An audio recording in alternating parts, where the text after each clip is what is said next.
Hi guys, and welcome to this video on the Black Country Living Museum.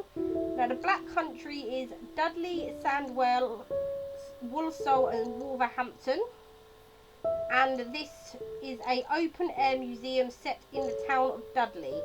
All the buildings here are 100% replicas, or they are moved brick by brick and rebuilt, and they are all from the Black Country, so Dudley, Sandwell, Walsall and Wolverhampton. They have over 50 shops, houses and industrial buildings, including a fair, an ironworks, a canal, a coal mine, a garage, a school and shops. Now some of the shops are just sets, they don't sell anything. Some have actors in, so they teach you a little bit about them, but they also had a couple of shops which sold products. The three main ones were a fish and chip shop, with the fish and chips being made in beef dripping, exactly the way they used to have it in the 1930s, a sweet shop and a bakery. Now although a lot of this town is from the 1930s and a lot of stuff is set up from the 1930s, the buildings, some of them date back as far back as the 1800s, and some of them are pure replicas. Others were moved brick by brick from surrounding Black Country towns and rebuilt into the museum. We were lucky enough to take part in a few extras on this day. We took part in a school lesson, and this was about a 30-minute class where we would be taught the way children were taught back in the 30s. We was forced to learn our ABCs backwards without a board. We was taught our 2 and 3 times tables, which isn't hard, but when you've got a teacher shouting at you, it makes it a little bit harder.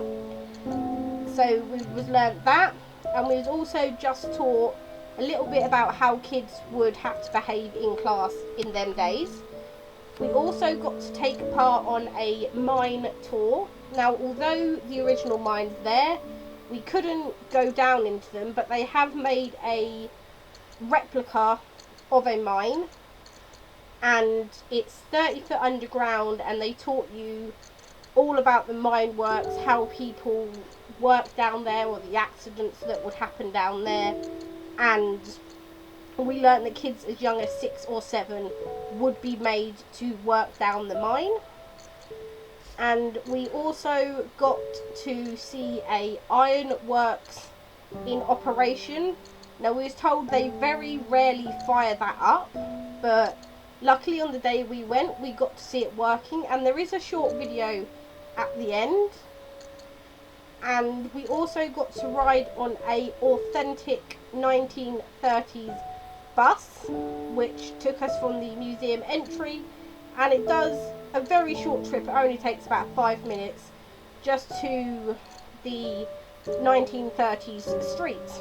So everything we see here, from the houses to the shops, are all authentic, and you learn a lot of history. And I think the most we learned was from the shops and how different it is to what it is today.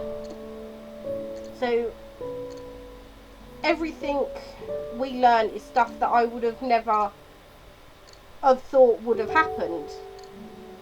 So I hope you enjoyed this video. I'm sorry if it was a bit all over the place and it's not as good as maybe some of the other videos were, but this wasn't going to be a video, but I just wanted to share with you. So this is the video of the ironworks. I hope you enjoy this, and I hope you enjoyed the video as a whole. Bye guys.